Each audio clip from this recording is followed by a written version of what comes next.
น้องคือแบบอยากล้มผู้บ่าวที่แบบอายุหลายแต่สน้องเป็นมันสิเป็นไปได้บ่ในอนาคตนะอยากถามดิ เป็นไปได้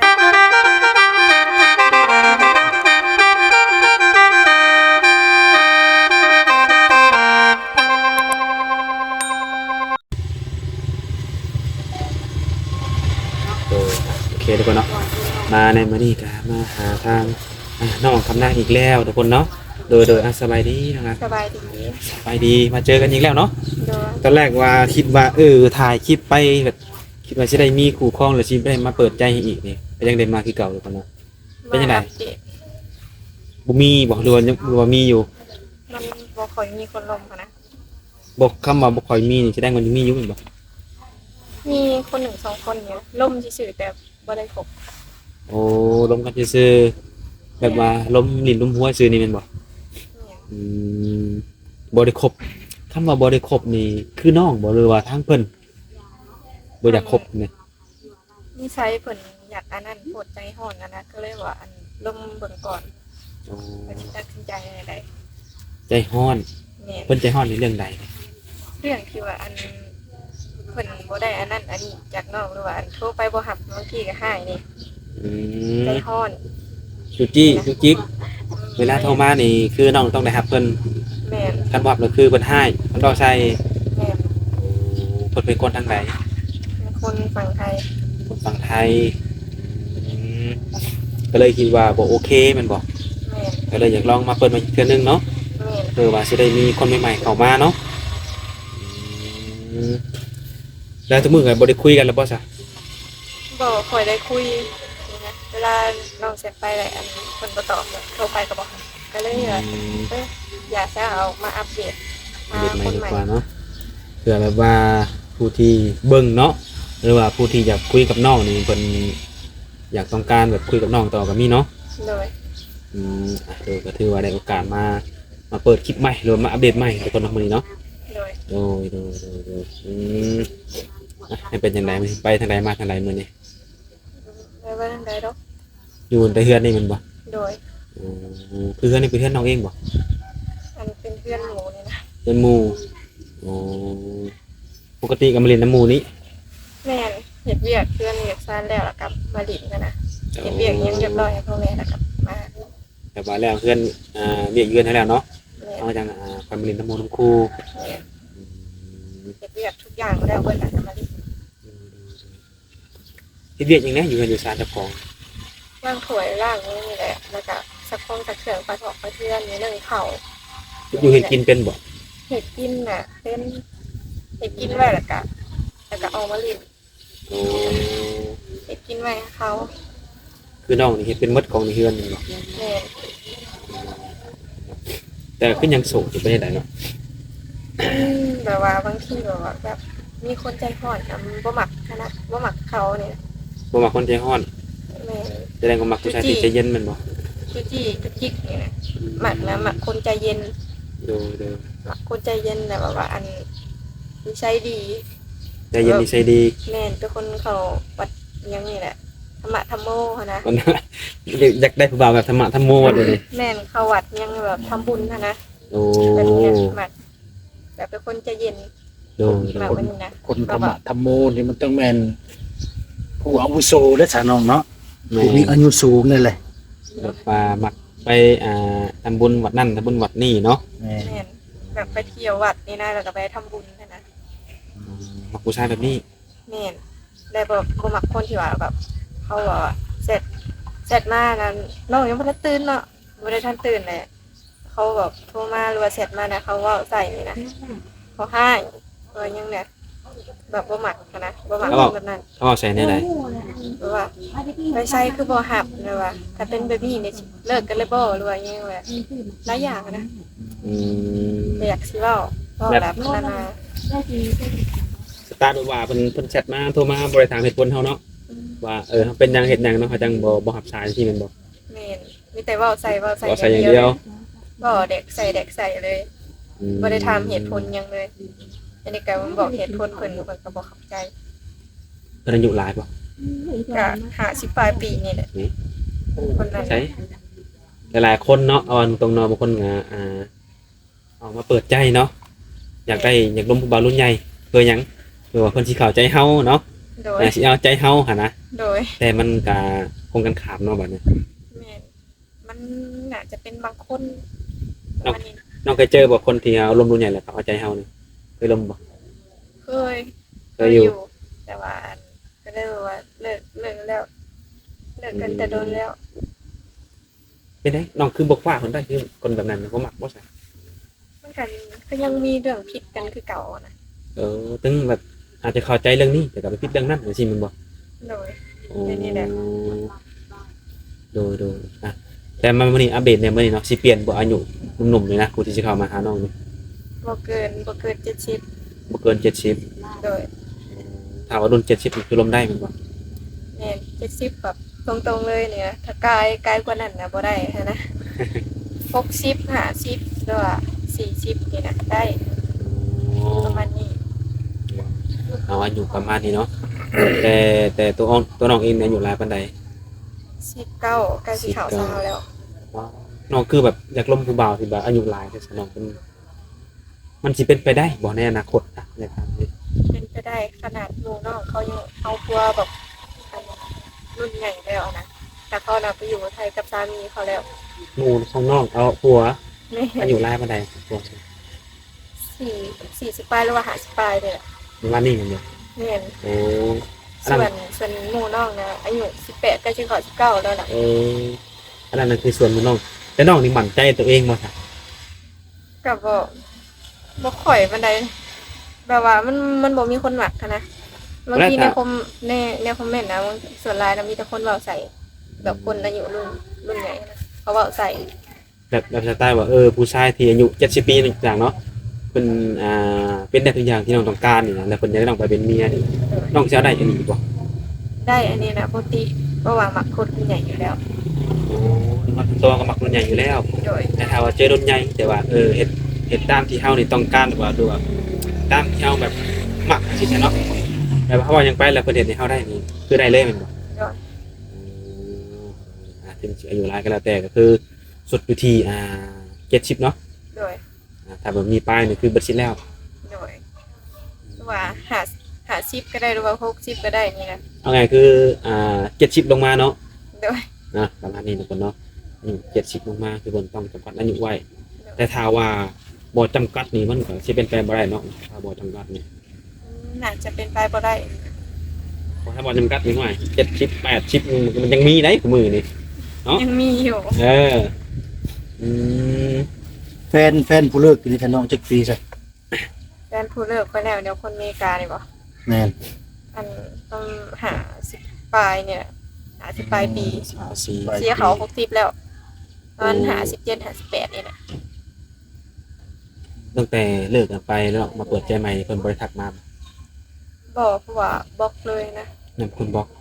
น้องบ่เปิดโอกาสให้เพิ่นแชทมาแก้โตหยังบ่ บอกแบบเลิกก็คือเลิกเลยนะ ไผบอกเลิกไปน้องตอน ก็คือแบบว่าอันน้องเนี่ยนะเป็นคนบอกเลิกนะเพราะว่าบ่มักที่ว่าเพิ่นบ่เข้าใจหั้นนะบ่เข้าใจเฮาแล้วบ่เชื่อใจหั้นนะ คบกันโดนกับบ่ตอนนั้น ประมาณ5 เดือน 6 เดือนเนี่ยแหละหรือว่า7 เดือน ผู้ที่กำลังศึกษากันใหม่ๆนี่คนมีอายุคือกัน คนมีอายุจังว่าเอาได้อีหลีบ่น้อง70ลงมานี่หรือว่าเพิ่นเลือกบ่เลยแบบใด ได้ถ้าแบบว่าตามที่แบบว่ามีใจใจคอเขาเป็นได้แบบว่าก็เอาได้ถ้าเป็นคนใจร้อนเอาบ่ได้อีหลี อืม บ่ได้ก็คือบ่ได้คนแบบอารมณ์ร้อนนี่นะอยากได้หยังก็เดี๋ยวนี้โลด บ่มักคนใจร้อน แม่น มักคนมีเหตุผลเนาะ มักคนมีเหตุผลเลยอันเอาแต่ใจนี่บ่มักได้ว่าคือว่าบ่มักก็คือบ่มักเลยคนเอาแต่ใจนี่นะเอาแต่ใจร้ายเกินไปอ่ะแบบผู้หญิงเขาก็บ่มัก โดย บ่มักคนใจร้อนเนาะ โดย คือน้องเว้ามาบางเมื่อกี้เนาะที่น้องว่าเข้าไปเบิ่งคอมเมนต์นี่บ่น้องเห็นแต่คนเว้าใส่น้องส่วนหลายจะเว้าในส่วนใดน้องจำได้อยู่บ่ เรื่องการเงิน การเงินถ้าว่าเรื่องการเงินนี่ถ้าทางอ้ายนี่ถามไปน้องพอสิอธิบายให้ได้บ่เพราะว่าอย่างหนึงมาเขาก็สิได้พิสูจน์ตัวเองนำที่เขาว่าอีหยังก็ในคอมเมนต์ที่น้องเห็นเนาะว่าน้องนี่จะได้ ต้มตุนเนาะง่ายกันเนาะว่าหลอกลวงเอาเงินคนนั้นหลอกลวงเงินคนนี้นะหมดไปแสน2แสน3แสนคนว่านี่นะมันคือเรื่องจริงบ่เนาะ บ่ บ่แม่นมันบ่ มันบ่แม่นเรื่องจริงนะเรื่องที่ว่าอันต้มเขานี่นะมันบ่แม่นเรื่องจริง แบบบางเขาน่ะแต่งเรื่องขึ้นมานะแต่งเรื่องขึ้นมาแล้วเว้าใส่น้องนะ แบบนี้ มันบ่แม่นจริงนะเขาก็เว้าใส่นะแต่งเรื่องขึ้นมา การว่าแต่งเรื่องนี้บ่เนี่ยแต่งเรื่องแบบคือเขาเนี่ยคือลงกับน้อง แต่บ่สมหวังแล้วก็มาแต่งเรื่องให้น้องนี่บ่ให้มีคนเข้ามาล้มจังซี่แมันบ่ แม่นแบบแต่งเรื่องแบบว่าบ่ให้แบบมีคนเข้ามาล้มนี่นะแบบบ่ให้สมหวังกับความหักหรือบ่ให้มีสามีรวยอิหยังเนี่ยแบบเขาแต่งเรื่องแบบเว้าใส่น้องแบบให้คนอื่นนะเบิ่งน้องว่าบ่ดีนี่นะ อืม เขาก็แบบคนอื่นเขาก็สิคิดว่าน้องบ่ดีหั้นนะ โอ้ แบบนี้ แต่ก็คือน้องมั่นใจว่าที่เว้ามาที่คนที่เจ้าคอมเมนต์เนาะเอาไปในคอมเมนต์เนี่ยคือเขาเจ้าแต่งขึ้นมาเองความเป็นจริงแล้วบ่แม่นแมันบ่ แม่นอันบางคนที่ว่าเขาบ่เคยล้มเขาก็แต่งเรื่องเขามาเว้าหั้นนะบางคนเขาก็สร้างแหน่หั้นนะแต่ก็บ่เป็นหยัง ผู้คอมเมนต์เนี่ยเป็นคนรู้จักกับน้องบ่เลย บ่ บ่ได้รู้จักเนาะ พี่น้อง ใน กัน คลิ กั ป บพี่น้องกันกับบ่แม่น ยันว่าคนที่น้องเคยล้มกับเพิ่นบ่แม่นบ่เคยล้ม มันก็บ่ค่อยมีหั้นนะ ยันว่าคือผู้คอมเมนต์น้องที่ว่าเพิ่นเคยคุยกับลมกับน้องเลยนะเพิ่นเคยแบบส่งเสียใช้น้ำแบบเสียนะบ่แม่นเนาะบ่ได้รู้จักกันบ่ ก็บ่ฮู้จักนี่นะส่วนหลายนะคนที่ว่าบ่ฮู้จักนี่นะเขามาเว้าใส่นะคนที่ว่าบ่ฮู้จัก โดยก็คือ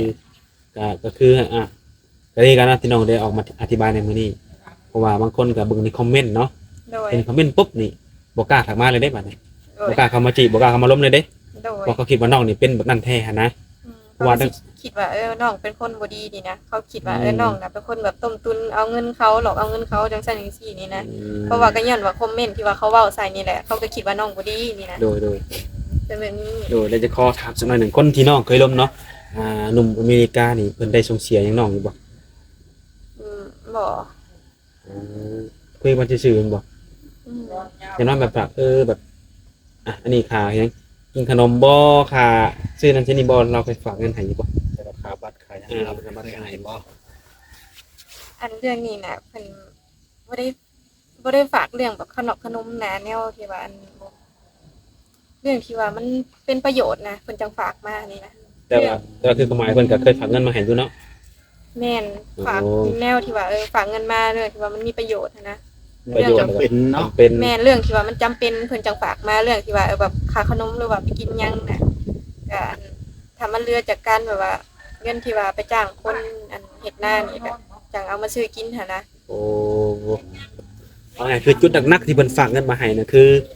หรือว่าหลายนี่ชุดนี่คือจ้างคนเฮ็ดนานี่บ่ แม่นแล้วก็จ้างคนแบบเฮ็ดแบบว่าเฮ็ดห้องนอนใหม่อยู่หน้าหั่นนะ หมายความว่าเพิ่นให้เงินแต่แบบให้ใช้แบบเป็นประโยชน์เนาะ แม่น แบบส่งเสียแบบไปรินไปเที่ยวเนี่ยเพิ่นบ่เคยให้ แม่น แต่สุดท้ายก็บ่สมหวังเนาะ โดย ถามน้องคิดเสียดายเลยคิดจะกลับไปอยู่บ่กับผู้นี้นะ บ่แบบเขาเคยเว้าใส่แบบเรื่องที่ว่าแบบเขาก็คิดว่าเอาเงินไปเฮ็ดทางที่ว่าบ่ดีนะก็บ่คิดเลย แล้วก็เศร้า ถ้าเขาสิเว้าใส่แบบนี้นะก็เศร้า ดูก็บอกเป็นอย่างเนาะประสบการณ์นะครับเรื่องมาก็มันเป็นอดีตมาแล้วเนาะ โดย แต่คือเรานี่มั่นใจว่าสิถ้าว่ากลับมาคือสิบ่กลับไปแล้ว โดย เนาะกลับมามื้อนี้ก็ทุกคนเนาะหนึ่งก็มาอัปเดตสถานะหัวใจน้องเพิ่นสองก็ให้น้องเพิ่นนี่ได้แก้เนาะที่เรื่องอธิบายเนาะ โดย ที่ในคอมเมนต์ที่เจ้าเป็นในคลิปก่อนๆเนาะ โดย ก็ถือว่าได้ยังก็ชื่อว่าได้ออกมาแก้ไขเรียบร้อยเนาะมื้อนี้เนาะ โดยเอามาแก้ไขเรียบร้อยแล้ว ปัญหาที่ว่าบางบุคคลหรือว่าแต่ละบางคนนี่จะเชื่อหรือบ่เชื่อก็ขึ้นอยู่กับตัวเพิ่นเองนั่นนี่เนาะ แม่นแล้วแต่สิเชื่อหรือว่าสิเชื่อไผแล้วก็แล้วแต่ อืม นี่ว่ามันขึ้นอยู่กับตัวเพิ่นเองหั้นนะว่าสิเชื่อหรือบ่เชื่อ โดยแม่นทุกคนเนาะวันนี้ก็ไม่แต่จะฝากหนุ่มๆเนาะผู้ที่แบบว่าย่านเนาะหรือว่าอยากล้มอยู่แต่ก็ย่านว่าซี่หั่นนะ โดย ก็ลองเข้ามาคุยเรื่องเบิ่งแต่ถ้าเรื่องการแบบว่าจังไดโอนเงินโอนคำเนาะคือเงินนี่ก็อยู่ในกระเป๋าเจ้าเนาะสิว่า โดย อยู่ในกระเป๋าเจ้าหรือว่าอยู่ในอันธนาคารของเจ้าเนาะหรือว่า โดย เจ้าสิโอนให้ไผขึ้นอยู่กับเจ้าเองตัวนี้เนาะ แม่นอันนี้มันก็ได้แต่เจ้าเพราะว่ามันเป็นชีวิตของเจ้าเนี่ยว่าเจ้าสิให้ไผหรือว่าให้หรือบ่ให้กันเรื่องของเจ้าเพราะว่าเงินก็อยู่ในบัญชีหรือว่ากระเป๋าของเจ้าอะนะ โดย มันขึ้นอยู่กับเจ้าว่าเจ้าสิให้ไผกันเรื่องของเจ้านี่นะ นั่นแหละทุกคนเนาะนี่แต่ว่าคำว่าล้มก่อนเนาะสิได้ฮู้เนาะ โดย บางทีเห็นได้ยินคำคนนั้นเว้ามาคนนี้เว้ามาคนนั้นคอมเมนต์นั้นคอมเมนต์ก็เอาไปเชื่อหรือเอาไปคิดก็เป็นได้อยู่แต่ก็อยากให้ลองมาล้มมึงก่อน โดย ล้มปุ๊บเขาคิดว่าน้องเพิ่นเป็นอะไรแท้กะจังยกเลิกการล้มเนาะจังแยกไปจังซี่นะบ่ต้องมาล้มกันก็ได้จังซี่นะยังไงก็ขอให้มาล้มกันก่อน โดย ที่ผ่านมาฉันน้องเคยขอเงินผู้บ่าวอยู่บ่ ก็เคยแหน่นะ ก็เคยขอเพิ่นอยู่เนาะ โดย แต่ก็แบบสุดท้ายเฮาขอนี่ขอแบบมีเวียกจำเป็นแม่นบ่ แม่นขอแบบที่ว่ามันจำเป็นนะดีหั้นนะจังขอหั้นนะอันใดที่ว่าบ่จำเป็นก็บ่ขอเลย เรื่องที่ว่ามันจำเป็นก่อนจังขอ บอกเพิ่นเนาะ แม่น คือผู้เข้ามาใหม่นี่ฉลอยนี่เป็นคนใจร้อนผู้ที่กำลังทักทายอยู่ปัจจุบันนี่บัดนี้ ได้ก็ ว่าผู้ที่กำลังศึกษาผู้ที่คุยปัจจุบันนี่อยู่นี่เป็นคนใจร้อนสิบ่น้องว่า ก็เพิ่นก็มีอารมณ์แบบวีนแหน่จักหน้อยหนึงนะวีนเนี่ย คือว่ายังบ่ทันแม่นสเปคเนาะ โดย ต้องเบิ่งเพิ่นไปก่อน โอ้ถ้ามี FC ใหม่เข้ามาสนใจอยากร่วมอยากคุยนี่ก็เป็นเฟซเป็นไลน์นี่ก็แจกได้คือเก่า ได้ ถ้าเพิ่นอยากมาหาก่อนดิ ถ้าอยากมาหาก็ต้องนัดล่วงหน้าเด้อ ลงหน้าบ่ แม่น แบบว่าสะพายปุ๊บให้ YouTube พามาแบบสะพายนี่บ่ได้บ่ บ่ได้เพราะว่าเพิ่นก็ยังบ่ทันเมียนเนาะอ่านผู้ว่าเลย เอา คือ ถ้า FC มานี่สิพามาเอื้อนหมู่ก็สิพามือกันเนาะ พามาเพื่อนตัวเอง โอ้ สิได้เบิ่งเอาเป็นจริงเนาะ แม่ เอาบ้านน้องแบบนี้เด้อเนาะ โดย อยู่กันแบบนี้เด้อเนาะแต่ถ้าในกรณีแบบว่านั่นกินข้าวตามห้างอยู่ข้างนอกนี่นะน้องสิไป ไป บ่ โดย เอาความเป็นจริงเนาะถ้าไปน้องสิไปผู้เดียวบ่หรือว่าต้องมีหมู่มีหยังไปนำ ต้องให้แบบมีหมู่ไปนํเพราะว่าญาติๆแน่เพราะว่าครั้งยังบ่เคยมีคนแบบมาหานะก็ญาติๆแน่นั่น สัญญาณมึงบ่ โดย จะทำไปกับเอาหมู่ไปนำเนาะ โดย อ่า มีหมู่มีพวกไปนำจึงไป โดย ไอเดียวนี่ก็บ่กล้าเนาะ บ่กล้า อีกอย่างเฮายังบ่ทันรู้จักกันคักแน่เนาะ โดย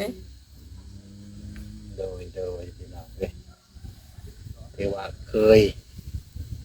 มีความหักมาแล้วกับผู้ที่สูงอายุนี่ก็แต่ก็บ่สมหวังบัดนี้ก็มาหัวใจเธอมาอีกนะบ่สิลัดเนาะ โดย หวังว่าสิมีหนุ่มๆที่ว่า มีอายุสูงที่น้องเพิ่นมักเพิ่นฮักนั่นแหละจังเป็นสเปคของน้องเพิ่นนี่มัก คนมีอายุรุ่นสูงเนาะน้องเนาะ โดย ความเข้าใจคือว่าเพิ่นสิเอาใจใส่ดูแลเฮาได้ในอนาคต โดย ก็เลยมักคนมีอายุสูงฮักบ่เคยตัวผู้บ่าวบ่สนน้องคือไปได้ บ่เคยตัวเพิ่นจักเถื่อบ่เคยเลยตั้งแต่เฮ็ดคลิปมานี่นะบ่เคยตัวไปเลย จับคือเพิ่นว่าคอมเมนต์นี่คือว่าตัวเอาเงินเอาคำนี่ก็บ่เคยเนาะ อืม ส่วนหลายนี่แบบให้ดูกันด้วยความพอใจบ่คือไปได้ แม่นอันนี้แบบยามจำเป็นจังขอแบบขอความช่วยเหลือนำเพิ่นนะ โอ้ อันใดที่ว่าบ่จำเป็นก็บ่ขอ แบบว่าใส่แผนอยากได้เงินเพิ่นนี่บ่แม่นเนาะ มันเป็นแบบว่าในการที่ไปเฮาเป็นแฟนกันเนาะคนนึงเนาะ โดย คือเพิ่นนี่ก็เฮ็ดไรก็เฮาเพิ่นก็มีงานมีการทำเนาะหรือมีเงินเดือนเนาะ โดย เฮาก็จะขอรับเชิญจากเพิ่นหรือว่าดูแลนะแบบบ่าวสาวหรือว่าแฟนเนาะ โดย ทุกคนเนาะ ก็คือว่าเป็นผู้บ่าวผู้สาวหรือเป็นแฟนกันก็แน่นอนและต้องดูแลเนาะบ่สิลัดเนาะ แต่ความเป็นจริงก็คือ ดูแลซึ่งกันและกันนะ เพราะว่าฝ่ายชายต้องดูแลผู้หญิงเนาะ แม่น โดย แต่ถ้าให้ผู้หญิงไปดูแลฝ่ายชายนี่ก็มันก็มีอยู่แต่ก็มันก็อยากส่วนน้อยเนาะ ชวนหน่อย ถึงมาเพิ่นก็อายู่หลายกว่าเฮาแล้วเนาะ โดย คือเฮาต้องการแบบว่าคนอายุหลายหนึงมาจังไดคือจะได้ผู้เข้ามาดูแลเฮาตรงๆกันเนาะ แม่ มา ดู ดูแล แล เฮา ซัพพอร์ตแบบทุกอย่างนะ นั่นแหละ แล้วว่าถ้าสมมุติว่าเอาแบบเอาเพิ่นไปนี่นะเพิ่นก็อาจสิดูแลเฮาได้ฮะเพราะว่าเพิ่นมีพร้อมทุกอย่าง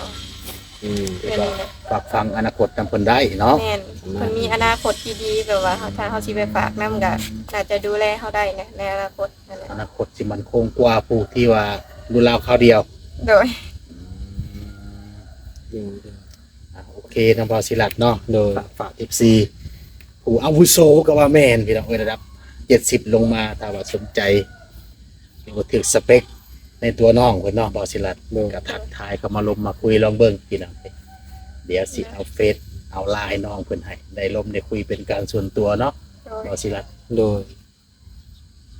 คือก็มีแต่สำนีแหล้วเนาะ โดย มีแต่ว่าเพื่อนรอติดตามคลิปหน้าว่าน้องเพิ่นสิได้มาเปิดใจหรือว่าสิได้มาปิดใจเฮากับมาลุ้นอีกเทื่อเนาะ โดย สำหรับวันนี้เราก็จะได้ขอจบคลิปไว้ชั้นนี้ก่อนไว้พบกันในมื้อหน้าเด้อ โดย เดี๋ยวเอาสบายดีทั้งหลาย สบาย โด ดี ยสบายดี